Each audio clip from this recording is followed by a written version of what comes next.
नमस्कार, मैं सौरभ दीक्षित और आप देख रहे हैं विस्तक। आज हम बात करने वाले हैं सोने और चांदी की उन कीमतों की जो इस वक्त हर किसी को हैरान कर रही हैं। अगर आप सोना चांदी खरीदने की सोच रहे थे या इससे पहले इसमें निवेश किया हुआ है तो ये वीडियो आपके लिए बहुत जरूरी है। सोने और चांदी के दाम रॉकेट की रफ्तार से बढ़ रहे हैं। सवाल ये कि आने वाले वक्त में भी क्या ये तेजी जारी रहेगी या इसमें गिरावट देखने को मिलेगी, और इस पर एक्सपर्ट ने बड़ी भविष्यवाणी की है।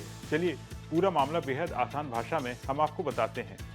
शुक्रवार यानी 26 दिसंबर को चांदी ने इतिहास रच दिया। कमोडिटी बाजार में एमसीएक्स पर 5 मार्च वायदा चांदी की कीमत एक ही दिन में 17,145 रुपए बढ़ गई। बाजार बंद होने तक चांदी पहुंची 2,40,935 रुपए प्रति किलो।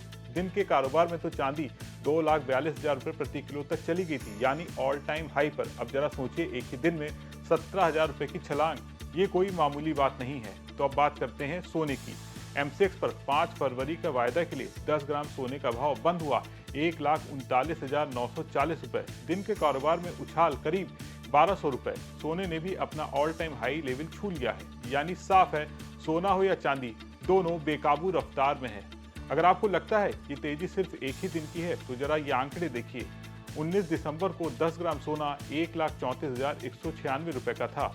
1 किलो चांदी थी 2,08,000 रुपए। आज सोना चांदी करीब 1,40,000 रुपए और चांदी करीब 2,40,000 रुपए में है, यानी सोना एक हफ्ते में 6,000 रुपए महंगा हुआ, चांदी एक हफ्ते में 32,000 रुपए महंगी हुई। तो सवाल उठता है कि आखिर ऐसा क्यों हो रहा है, सोने चांदी में इतनी तेजी क्यों आई है। आइए इसे बहुत आसान भाषा में समझते हैं। दुनिया भर में सोने और चांदी की कीमतें रिकॉर्ड हाई लेवल पर पहुंच चुकी हैं। जब ग्लोबल मार्केट में दाम बढ़ते हैं तो इसका सीधा असर भारत जैसे देशों पर भी पड़ता है। दूसरा, जब डॉलर कमजोर हो, ब्याज दरों में कटौती की उम्मीद हो। अमेरिका में फेडरल रिजर्व की तरफ से ब्याज दरों में कटौती की उम्मीद बढ़ रही है। डॉलर कमजोर हो रहा है, और जब डॉलर कमजोर होता है तो सोने और चांदी में मजबूती देखने को मिलती है। इसलिए निवेशक तेजी से इन धातुओं की ओर भाग रहे हैं। तीसरा कारण है गोल्ड और सिल्वर ईटीएफ में जबरदस्त निवेश।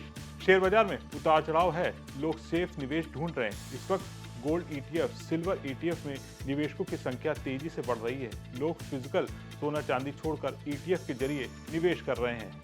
चौथी वजह है चांदी की इंडस्ट्रियल डिमांड। चांदी सिर्फ गहनों तक सीमित नहीं है, आजकल चांदी का इस्तेमाल हो रहा है इलेक्ट्रॉनिक्स में, solar panel, green technology, electric vehicle में। इससे चांदी की इंडस्ट्रियल डिमांड बहुत तेज हो गई है। इसके अलावा दुनिया में राजनीतिक तनाव, युद्ध की आशंका, तेल बाजार में उथल पुथल, ऐसे माहौल में निवेशक रिस्क लेना नहीं चाहते हैं, इसलिए वो सोने और चांदी को खरीदते हैं क्योंकि ये सेफ हेवन इन्वेस्टमेंट माने जाते हैं। दुनिया के कई देश अपने केंद्रीय बैंकों के जरिए सोने की खरीद बढ़ा रहे हैं। इससे मांग बढ़ रही है और दाम भी ऊपर जा रहे हैं। अब सवाल है आम निवेशक क्या करे, तो इस पर एक्सपर्ट का साफ कहना है लॉन्ग टर्म में सोना और चांदी दोनों की डिमांड बनी रह सकती है, लेकिन शॉर्ट टर्म में मुनाफा वसूली देखने को मिल सकती है, थोड़ी गिरावट आ सकती है।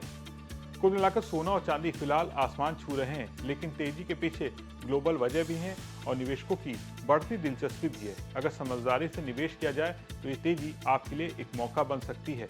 इस तरह से सोने चांदी की कीमतें बढ़ रही हैं। आपका इसके बारे में क्या सोचना है, कमेंट करके बताएं। अगर वीडियो पसंद आया हो तो इसे लाइक और शेयर जरूर करें और बने रहें विस्तक के साथ।